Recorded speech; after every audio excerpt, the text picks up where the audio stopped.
That's right.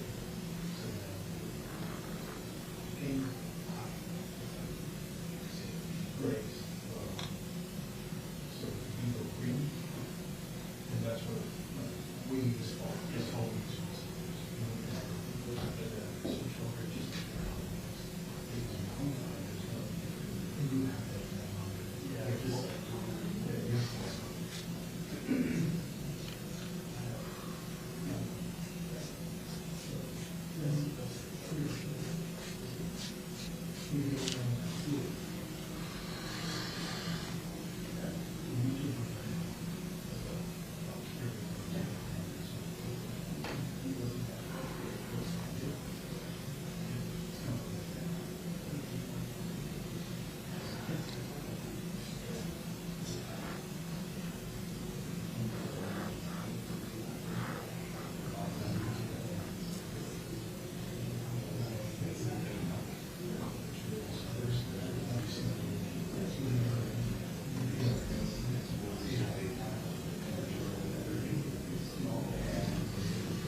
Sure it is.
Okay. I guess I'm going first. Well, thank you everybody for being here. We want to thank obviously Congressman Mark Alford for taking the time. He said I got him out of yard work, so you're welcome to that. Of course, that means this piles up. And of course, our Customs, Border, and Protection officers behind us. It's kind of interesting to me that they still showed up every single day knowing that they were still shut down. I mean, 76 days the Democrats kept the Department of Homeland shut down. Yet they still wanted their backyard protected. They still wanted to make sure that their state, their constituents were secure, but yet they were willing to shut us down. When I became Secretary of Homeland, my number one focus was to get us funded. Hands down, that was my number one focus.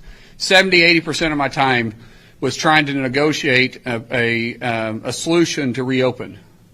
At the end of the day, just for the sake of I actually don't even know why I would be nice, but I am. I shouldn't be, but I am. Just for the sake, I don't want to throw the guy underneath the bus right now because I don't want to do this again September 30th. But there was someone in House leadership and in House and in Senate leadership with the Democrat Party after we negotiated for almost 5 weeks with them. Went from 3 issues that they had all the way up to 9 issues. Tom Homan and I had worked every single day. That's Saturday, that's Sunday, and through the days of the week. We worked trying to come up with a solution. In fact, what we said is, And this is what we tell the Democrats. Listen, we will negotiate all the way up to the point to where it hurts our mission and it puts the officers' lives and families in jeopardy. After we got through 9 issues, they came back with 2 more. And I said, are you ever going to get to yes? And one of them told me in private, said, we can't get there until the primaries are over because it may cost our colleagues their job. Now, I understand politics is good as anybody. But at some point, you are elected to be a leader. And when you're putting your own career over doing what's right, meaning you're willing to put the safety of this nation at risk because you want to win an election. Being in office is supposed to be an office of service, not a career.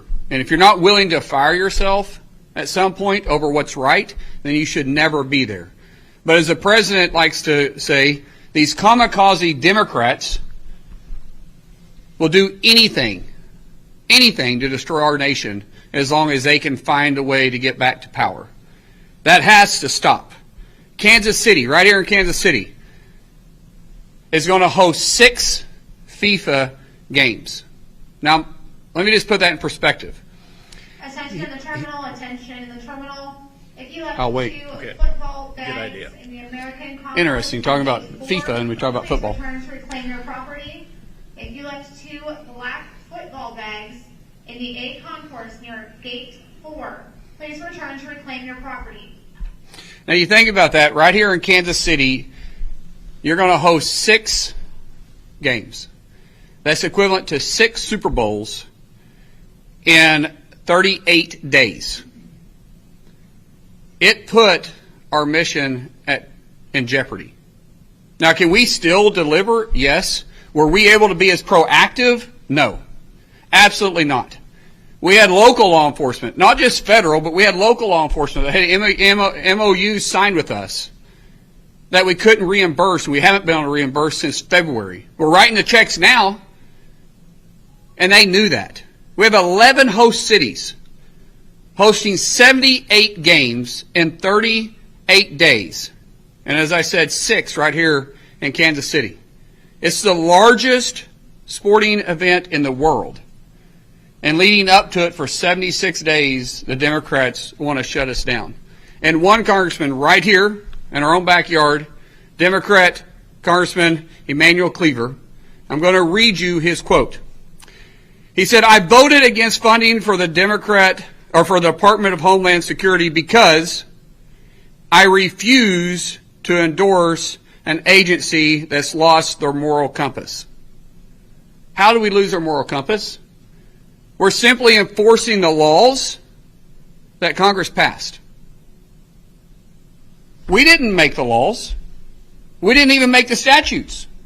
Congress did. And if they wanted to change it, they could have. They had 2 years underneath the Biden administration with Nancy Pelosi as Speaker that they could have changed it if they wanted to. Chuck Schumer was the leader of the Senate. They could have changed it if they wanted to. No, they didn't. Why? Because if you really get down to it, it's not about enforcing the law. It's about going against their policy. What's the Democrats' policy? They want open borders, and they spend more time protecting the criminals than they do fighting for justice for their own constituents.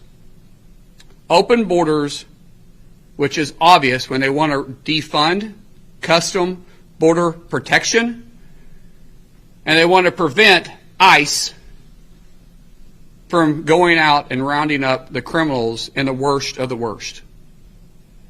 And they're willing to shut down all 20 other components throughout the Department of Homeland to do that. That has to change. The American people decided they wanted to change when they put President Trump in office. That's evident, but they haven't. They've lost their moral compass. Emanuel Cleaver needs to understand you've lost your moral compass when you're willing to put the lives of your constituent at risk so you can have political talking points and get reelected. Thankfully, I'm here with a congressman that's willing to do what's right every time. Congressman Mark Alford is someone that's willing to stand up. This is a patriot right here. This is a patriot. He understands that we're here today, we're safe today, because the men and women in law enforcement are willing to protect us every single day. The guy standing behind you that's protecting us every day. These guys right here, Mark and I both know, they're willing to put their lives on the line to make sure we get home safe to our family before they will go home to their family.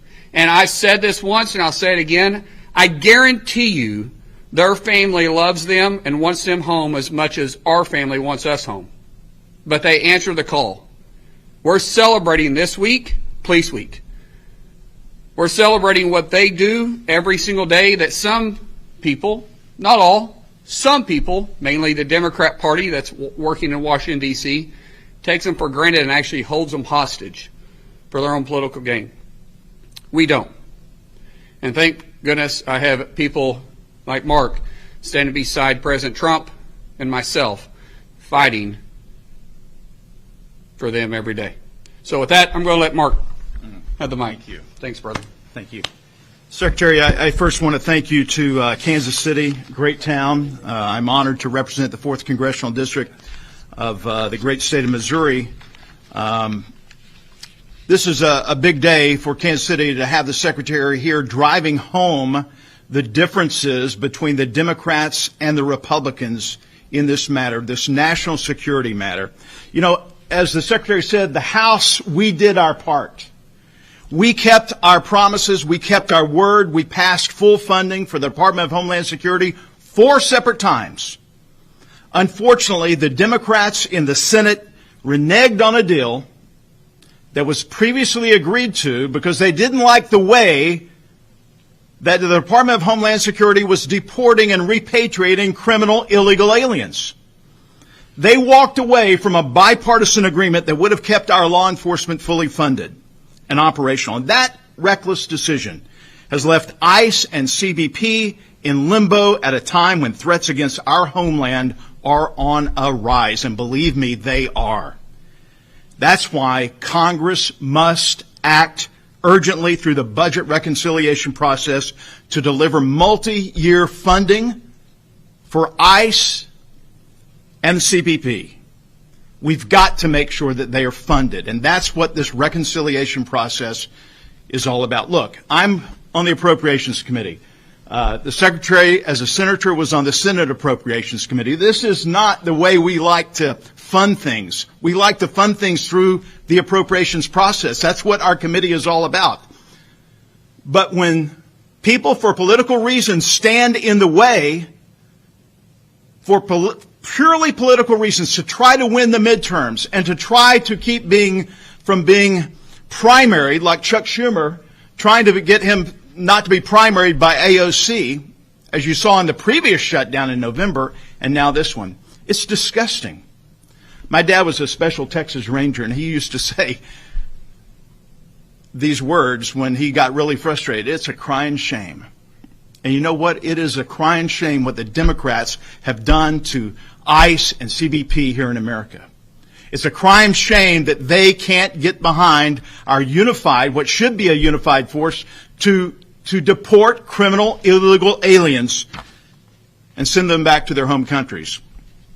We cannot afford another round of short-term continuing resolutions that leave our front lines vulnerable. Make no mistake, robust immigration enforcement is not a political issue. It is a national security imperative. Every day that ICE and CBP remain in limbo, we risk a return to the Biden-era status quo, one in which our borders are once again porous as fentanyl gang members and potential terrorists flow into our communities. And folks, if you doubt what I'm saying, I was down on that border just 2.5 years ago with Speaker of the House Mike Johnson, and we saw, as we were standing there with 40 members of Congress, 30 illegals crossing, trying to get into the United States of America just south of Del Rio, Texas. And yet Alejandro Mayorkas, the biggest liar since Pinocchio, would have you believe that there was no chaos, there was no crisis, there was no security breach, there was not a problem at the border. There was a problem at the border, but thank God we have President Donald J. Trump who fixed that and closed the border to make sure that those coming across become part of the fabric of America, not those looking to rip apart America.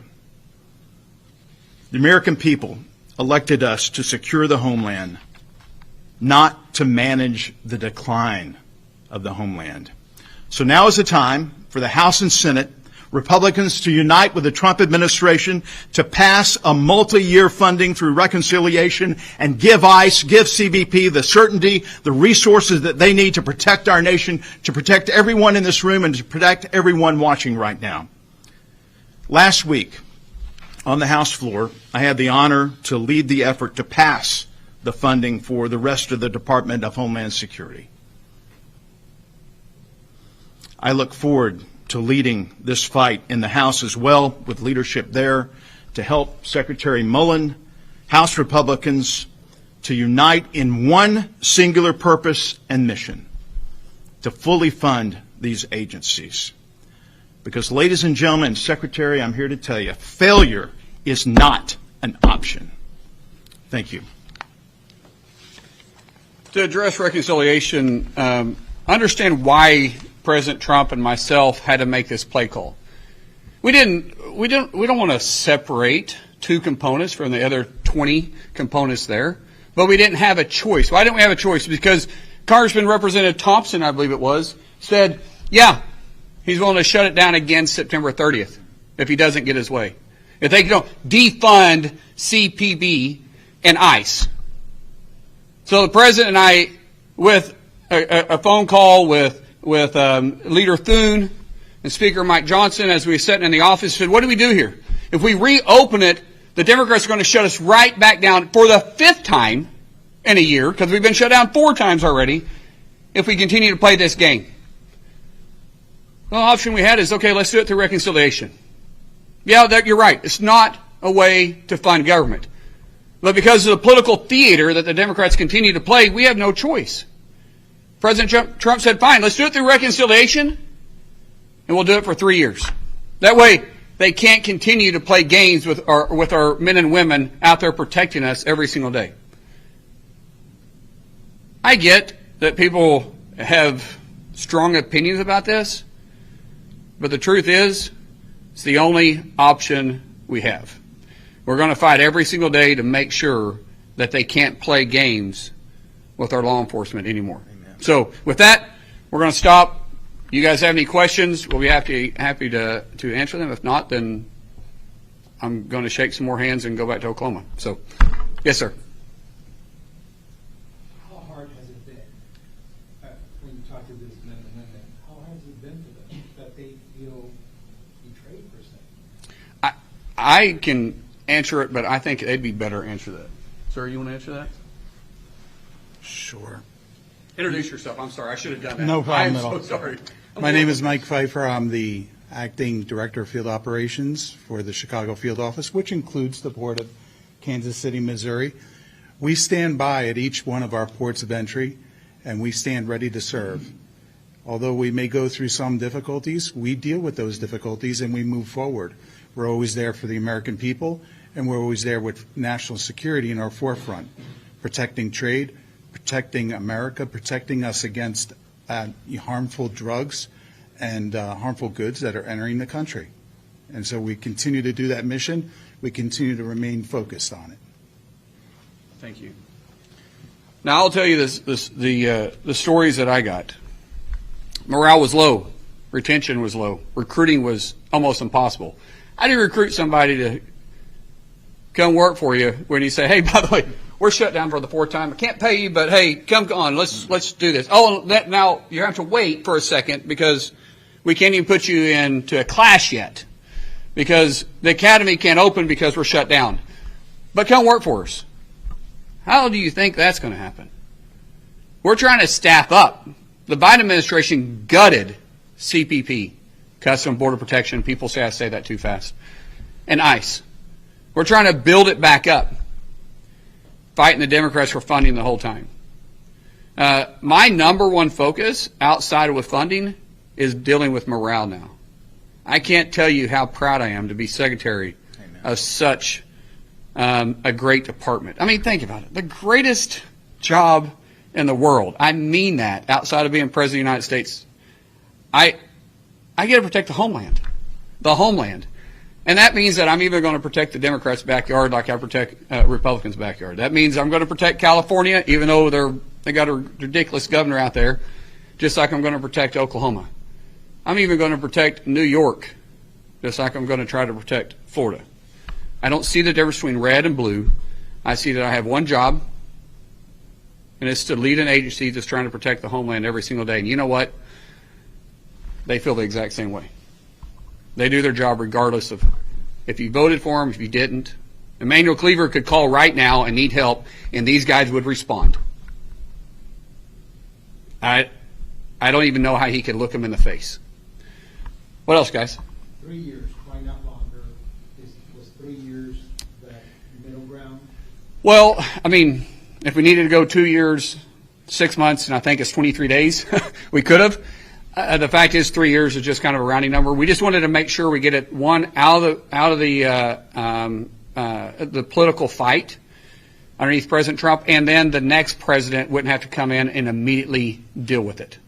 So our thought process is let's make sure we take this out of the primary election and the presidential election, and that way they can't use them once again for political theater. Anything else, guys? What's the significance of this conference in Kansas City? Well, it's because of the 6 games, and it's close to Oklahoma. No, I'm kidding. It really has to do with the 6 games. It's right here in kind of in my backyard. It's 4 hours from my house. And Kansas City's, they take a lot of pride in the fact they're hosting FIFA here. And people, I think, overlook what ICE and Custom and Border Protection is doing because they think of it being on the border. They don't understand it's being in the heartland. Kansas City's in the heartland. These guys work here every single day. By the way, when I say guys, I mean male and female both. That's just Oklahoma for you. And so knowing it's so close to home, knowing the fact that that they're hosting 6 games, knowing that that mission was put at risk for 76 days, knowing that they're going to have to work overtime to catch up now, I just wanted to expose that. Are you expecting like an influx of immigrants during that time? Well, we have 5 to 7 million visitors that's going to be coming to the United States. So yes, USCIS, State Department, we're working hand in hand. Keep in mind, every team, 8% of the tickets are specifically for their fans. So that's even including the Iranian soccer team that's coming in. 8% of their tickets are for their fans. Most countries are bringing their own individuals in. That's why we're seeing 5 to 7 million visitors coming in. 90% of the tickets are already sold out. That means for all 78 games, 90% is sold. And the only reason why the other 10% isn't is because they're slowly rolling them out. So the other 10% will be slowly rolled out. But we know, just like the other ones, they're going to go just like that. And so, yes, there's going to be a huge influx of visitors coming to Kansas City. What else, guys? And should people expect a bigger presence by CBP during that time? DHS as a whole, we're going to flex pretty hard. We're asking the governors to help activate the National Guard. That way they can take care of the soft area. The thing that really worries us with stadiums is everybody remembers the correspondent dinner with the active shooter. The active shooter barely made it past the first line of security, and that was 2 flights of stairs up and through 2 closed doors before he could ever even made it to the ballroom to where the speech was taking place. And that's why we have layers of security put in place. All of us that's been to a football game, baseball game, or any stadium understands the only line of security you have is going into the stadium. So we don't have one line of actual security put in place. Now TSA, our Custom Border Protection, local law enforcement, we're going to have a presence there, But we also need a soft area. That's where the fans are gathering before they go into the stadium. We need a presence, strong presence there. And we know what the National Guard does. We can see that. You can see it in Washington, D.C., where the president has had the National Guard out on the streets. You can see a change in the cities. The 7 of the safest cities in the nation are cities that cooperate with the president's plan to bring safer cities to the country and to the cities. And a lot of that has to do with the National Guard just simply walking. So their presence alone will help bring down the threat of violence in the soft area. So yes, we're going to be flexing hard and using every asset we have. Mark, this is for you, but Sure. have you been communicating with Quint Lucas and local government about Sure. expectations? Well, technically, this is Emmanuel Cleaver's district, but this does affect me, and it affects Sam Graves. I guess technically this is Sam Graves' district. But look, we all have a concern. I was waved in on the Homeland Security Committee about a month ago when Deputy Chief Mabry was there testifying about the need to get this $25 million that we got in the One Big Beautiful Bill, the Working Families Tax Cut. This money was to go to these cities to provide security, and it's not like you can just spend that money overnight and hire people. This takes months of planning, preparation to sign the memorandums of understanding and the contracts to get housing for the security that's going to come from Nebraska and Texas and Colorado. So what they did was put this process in jeopardy and really put the 600,000 people who are going to be at these matches over a period of 30 or 35 days, put their safety in jeopardy. And that's what disgusts me. This did not have to be this way. We've got to make sure that DHS is fully funded. Quit putting the politics in front of our security as a nation. That's all I'm asking. And let me discuss this too. Some agencies that people don't even think about having to respond to events like this. For instance, our CISA, our cybersecurity agency, they're down 1,100 people. That's down a third of their staff because of these shutdowns. We've had 4 in 1 year. Try to have communications. They're going to be at every single match. They're going to be at every single stadium. Try to have communications without secured cyber connection. What happens if something takes place? What about our drone defense that we have to partner with other agencies on and private contractors? What happens in that case? Well, the truth is we weren't able to be as proactive and start putting those products in line because since CISA was so devastated by the shutdown, and TSA, who's taking care of 11 of the matches because they had lost a little over 8% of their workforce, we haven't been as proactive, and that's what Mark was referring to, the $25 million. We haven't been able to be as proactive on putting those positions, those